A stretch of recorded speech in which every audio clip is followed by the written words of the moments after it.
Il est question dans l'évangile de saint Matthieu, chapitre 20, 1-16, de la vigne dans laquelle il faut aller travailler.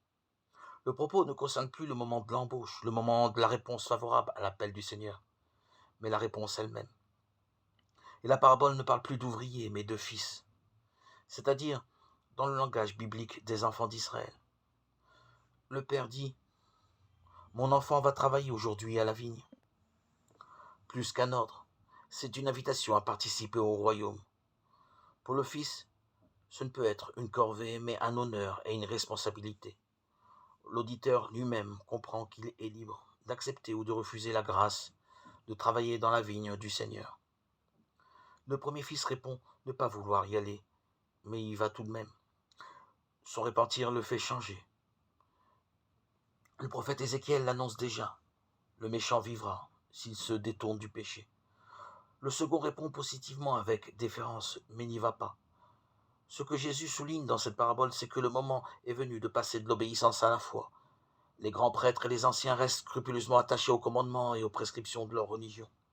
Ils perdent les meilleures places au profit des pécheurs et des prostituées, parce qu'ils refusent de suivre la voie du salut proposée par Jésus et annoncée par Jean le Baptiste. Ils laissent leur place à un peuple nouveau de croyants. Ils disent, mais ne font pas. Or Jésus nous a avertis dans le sermon sur la montagne. Ce n'est pas en me disant « Seigneur, Seigneur » qu'on entrera dans le royaume des cieux, mais c'est en faisant la volonté de mon Père qui est aux cieux. Matthieu 7, 21. Cette volonté du Père, l'apôtre Paul l'explicite dans sa lettre aux Philippiens. Il faut rechercher l'unité à la suite du Christ.